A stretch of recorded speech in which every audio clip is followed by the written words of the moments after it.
The basic idea that relate humanism with classics is something you know. One, that there was a new focus on Greek and Latin languages.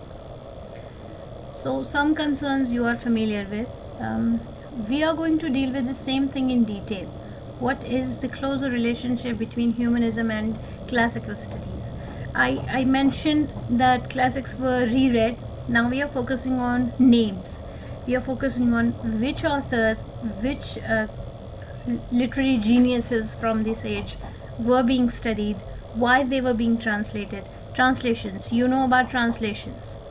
Now the focus will be from what language to which language. Why is one language gaining a focus? Why is other losing its focus? So this is what we are going to deal with in detail now in this lecture. So what you saw in Middle Ages was the ages that we have already been discussing with Dark Ages and Enlightenment. So some scholars call it Middle Ages. This Middle Ages, you find that scholarship was largely undertaken by a specific group of people. These were basically clergymen. So clergymen from the Middle Ages were the ones who had knowledge about languages, who knew the scripts really well. Even in Indian history, when you read about education, when does this begin? Gaining of knowledge. Who are the people who get first hand on languages, learning of the script, learning of the writing? So you find that these were the priests, these were the people who ran the temples in India. Same goes in Middle Ages. Scholarship belonged to people who were clergymen, often the monks. Monks are the higher ranks in clergy, among the clergymen. So monks were the ones who had knowledge about languages. So there were also scholars who were taken from the same class, which means the children of clergymen. They were taken by these monks for the education to be imparted among them. So now these scholars and these schools that were set up were called cathedral schools. In these cathedral schools, students, children of clergymen or children of the elite class were imparted with education and knowledge of languages. These are still Middle Ages. We are still in that age where vernacular is what people are sticking to. Things are written in Latin. There is an access to Latin texts. So therefore, Latin is taught in cathedral schools. So not everybody knows Greek and Latin languages. Not everybody has a direct access to Bible or other texts from the classical ages, from traditional schools. All that you have available is only available to a chunk of people. Clergymen, monks, and scholars who go to these cathedral schools. So one of the endeavors of these people in this age was to get an access to the scholars of the ancient times. What did they want to do? They read these books and they wanted a reconciliation to be drawn between classical philosophy and literature. We find something like this in Neoplatonism as well. Again, what you find, this is also called the medieval thought. Medieval thought was to reconcile classical philosophy and literature with the teachings of Bible, with the teachings of Christian scripture. This was major concern of learned men of Middle Ages, that we need to reconcile what we already know from the ancients before the coming of the Christ, ancient scholars, and we need to reconcile what they have said about philosophy of life, philosophy of existence, with what the scriptures say about it. So this was one of the persistent endeavors of the scholars from the Middle Ages. But this is not just it. So what you find, where is the difference between what ancient scholars are telling you about philosophy of life and what scriptures are telling you? This is again the same debate between the secular versus religious. This debate continues. Secular versus religious debate continues. So now what are these scholars trying to do? They are trying to bridge the gap between the two and call this new philosophy the philosophy of the new times. This is humanism. Humanism is trying to reconcile the secular and the religious concepts. To this day, we continue to use these terms. Liberal humanism. Liberal humanism. Say, one of the examples that I can take from the current ages is the LGBTQ plus. There are more that keep on adding to it, so we mark it with a plus. LGBTQ is something that is not allowed in any religious scriptures, but the secular philosophy would have it that each and every citizen should have his or her rights. Now think about talking about citizenship, talking about rights, talking about a nation, and then you also need to keep it intact with religion. You must not have a tiff with religion while you are giving each citizen their rights. So what do you require? You need a humanist philosophy. Humanist philosophy where you are picking out chunks from religious scriptures that tell you that each and every human being is valuable. And then you are picking up chunks from secular philosophy where they tell you how you are going to provide each and every citizen their rights. You need to speak about them. You need to speak for them. You need to voice each and every citizen. Voice the rights. This voicing comes from secular philosophy, and religion tells you something that is more spiritual. So humanism would have new ethics for itself, new philosophical ethics, new moral standards are now set under the term humanism or liberal humanism, liberal arts that we call nowadays. So they now thought that there is a revival of classical forms. One is that they are trying to bridge the gap. Second, they try to revive classical forms of poetry.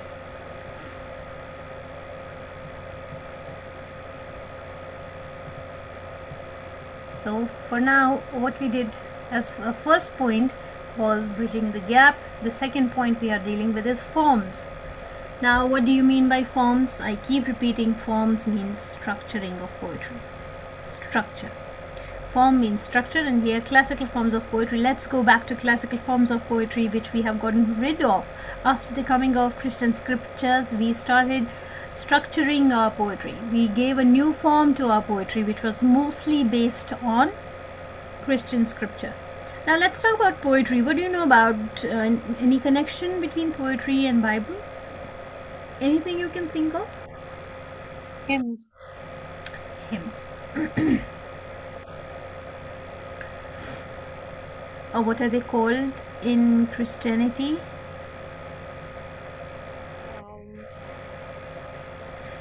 So what about Psalms? Who wrote Psalms? Was it a revelation that came to Christ? No, when people were not understanding the general Greek in this, so they turned them into poetry, so that become easy for them to remember that.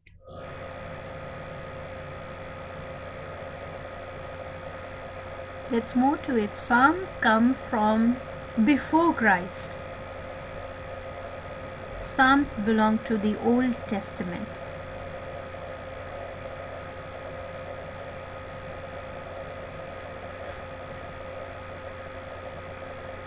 And even before that, Psalms were there. Psalms were always there. Psalms are basically associated with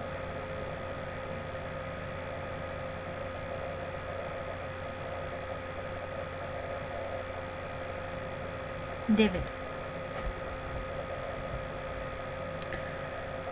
So Christians do consider David a prophet. David was a prophet, one we call Dawood alayhi salam, because he had the power of music and song.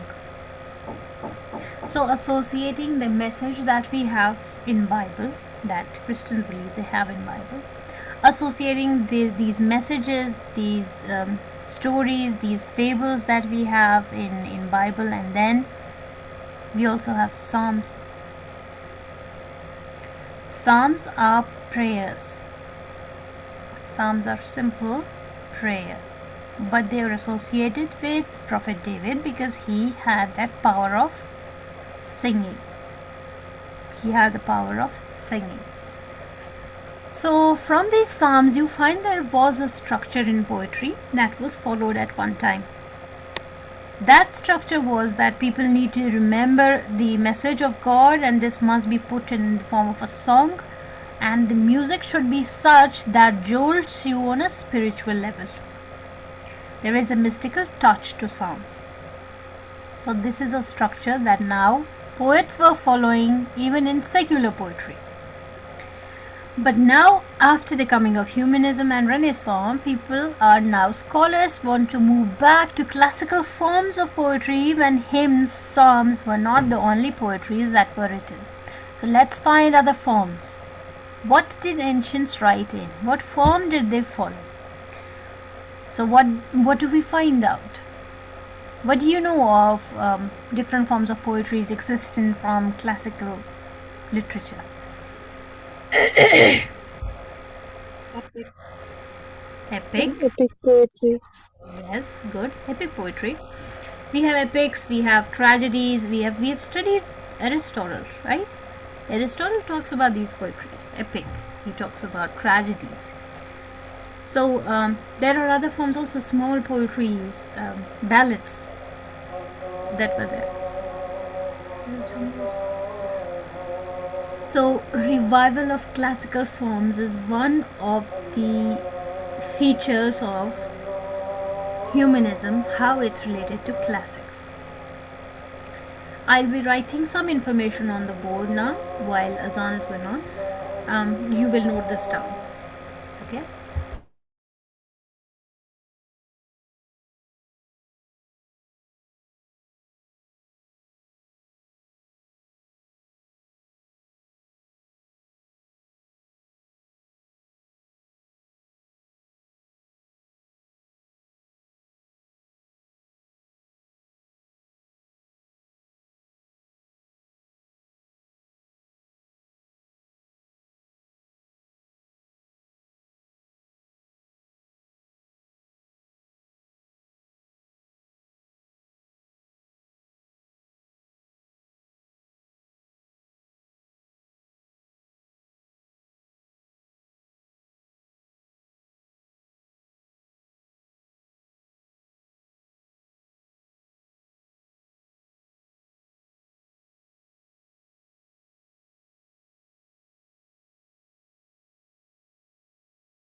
So the information you get in this phase, in this period, from this period of people doing something, this will be connected with the period that follows, with the developments that happen in philosophy and literature in future. So you have to remember who paved the way to it. So tragedies had stopped being written for a time, for a while, because this was associated with secular philosophy. Now that the philosophy was no more secular, therefore you had no secular tragedies. If you think of the history that you have done of English literature, where do you see tragedies coming in? They take some time to come. Before that you have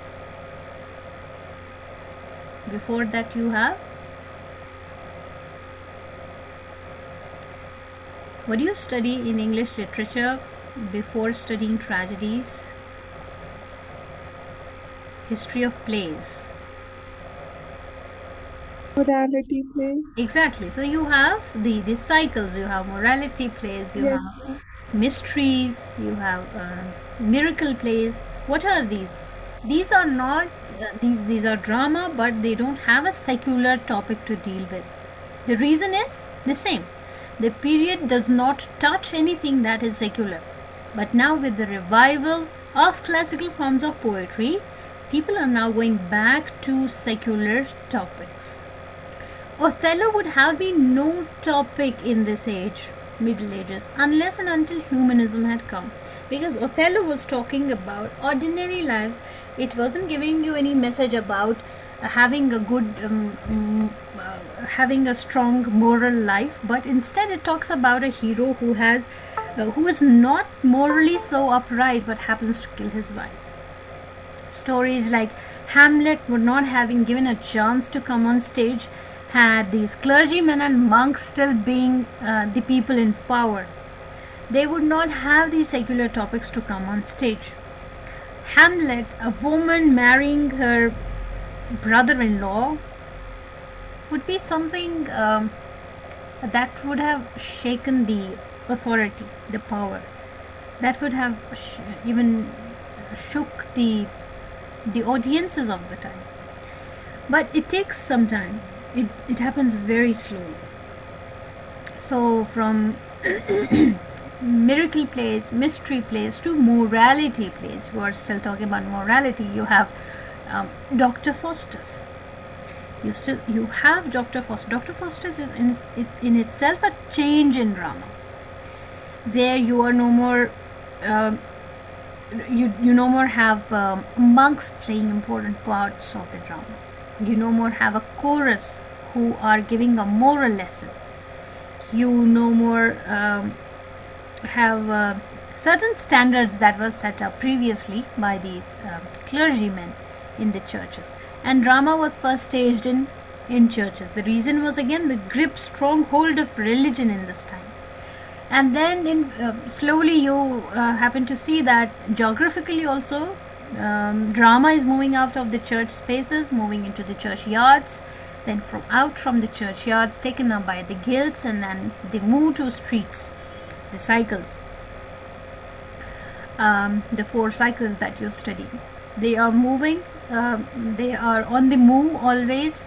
They stage drama on the wheels, and they stage it on the streets on important occasions. These are slow changes that occur in drama. And then finally you have strong epics, strong tragedies coming out that have a secular issue to deal with.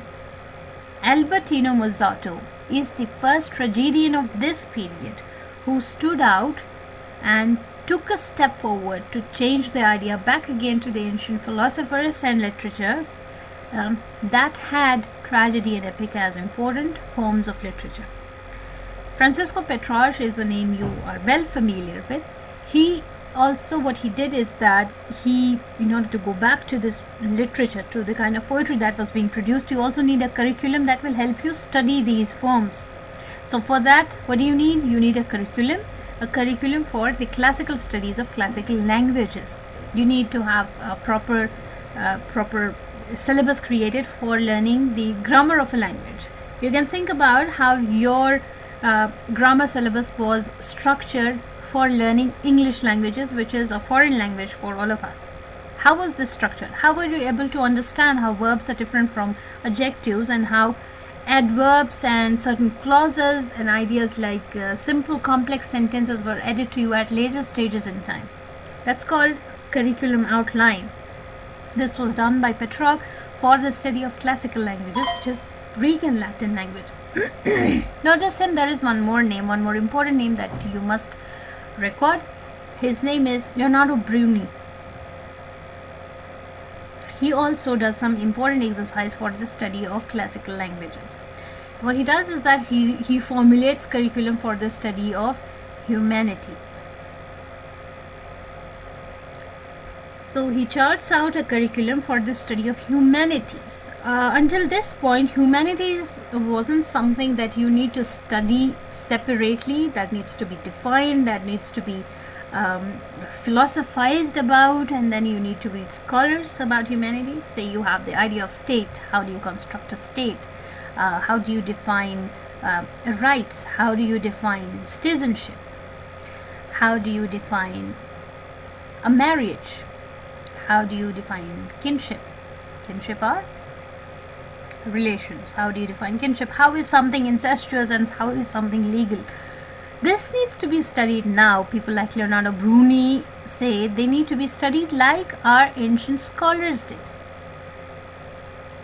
And now that all these topics have been taken up by the church, there needs to be no definition. But now again, with humanism and enlightenment, people believe we need to study it. We need to go back to the classical forms of study, classical forms of scholarship, which is studying humanities. So this was a derivative of what we have now called liberal arts. Liberal arts was something recommended by, I'll give you two important names from Greek scholars, Greek and Roman scholars. These are Cicero and Quintilian. This is I. Quintilian. These important names are from the ancient scholars who happened to philosophize around these topics, that humanities needs to be studied, moral standards need to be set by philosophers of a society. Moral standards need to be set by philosophers of the society. To this day, we are being moved by the same standards, that moral standards are set by law, and law is set by common people who are considered to be the scholars. Common but not ordinary, they are scholars. So therefore you have these people sitting in high positions who decide what moral standards can be. So yesterday you have gay, lesbian marriages considered as immoral, they are considered as a criminal act, and today you have Article 377, because now this man with the brain, he has a developed brain all of a sudden in some century, 21st century, and he thinks this is the right thing that man can do, and therefore you get a legal guardianship. Okay, you are safe in the hands of law. Moral standards are changing with the change in times, and now there is no issue with anything like that. So you can think about anything in the present time which you think is considered morally wrong, and you can believe that in 10 years time this will also have a backing of the law, and this will be considered good to go. So what do you find in this new curriculum that is now being framed? You find that it is overlapping with what we had already in medieval ages.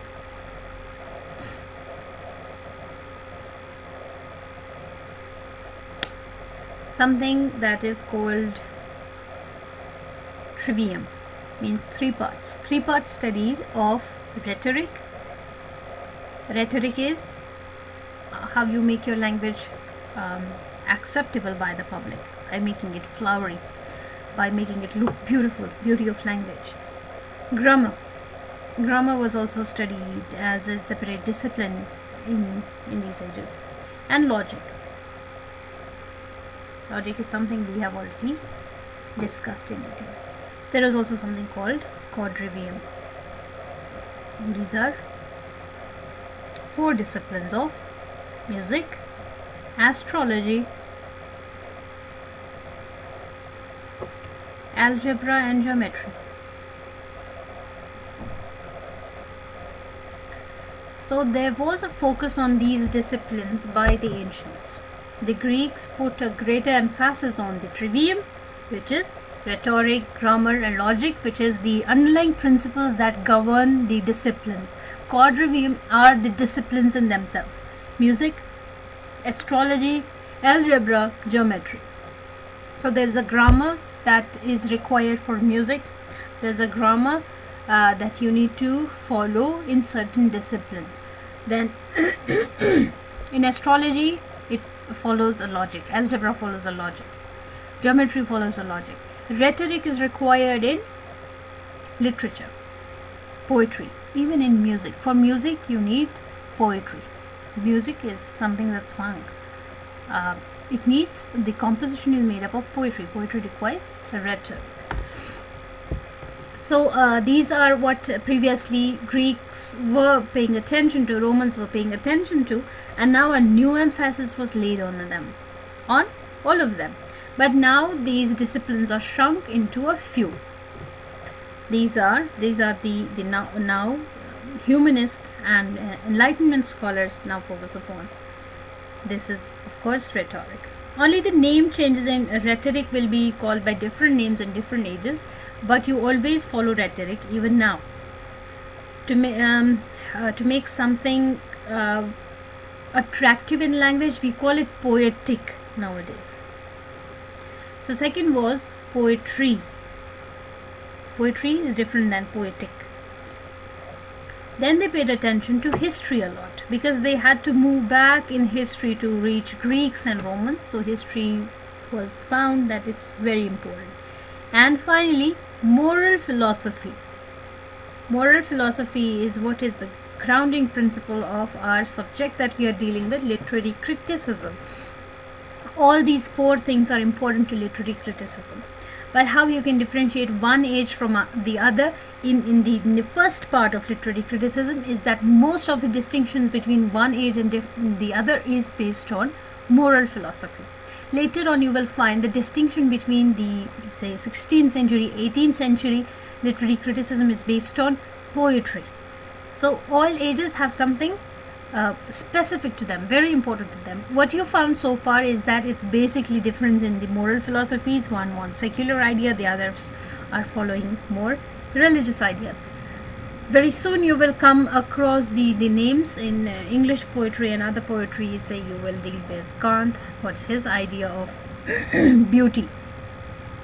He comes in rhetoric, his idea of beauty, Kant. Then you will have Wordsworth, what he says about poetry.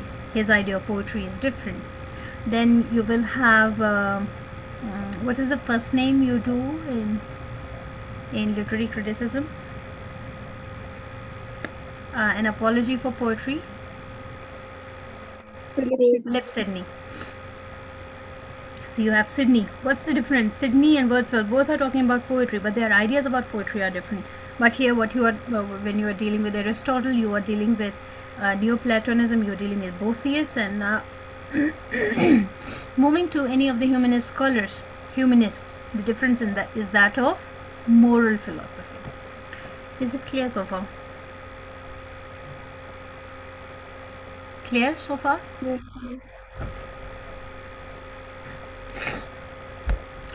So the difference between the attitudes of the medieval philosophers and humanists in these medieval ages is before the coming of the humanism. Medieval ages.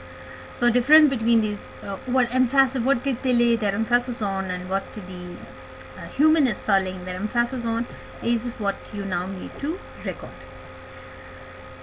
The difference is that the medieval philosophers insisted upon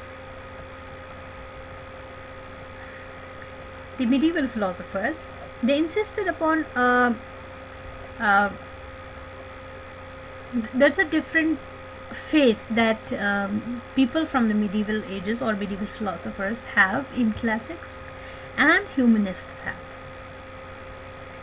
Why one wants to go back to the classics and other do not?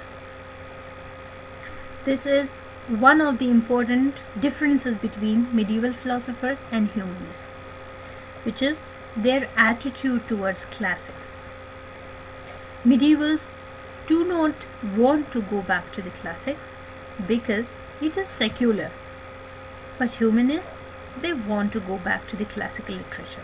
In fact, they want a thorough knowledge about not just classical texts but even classical languages.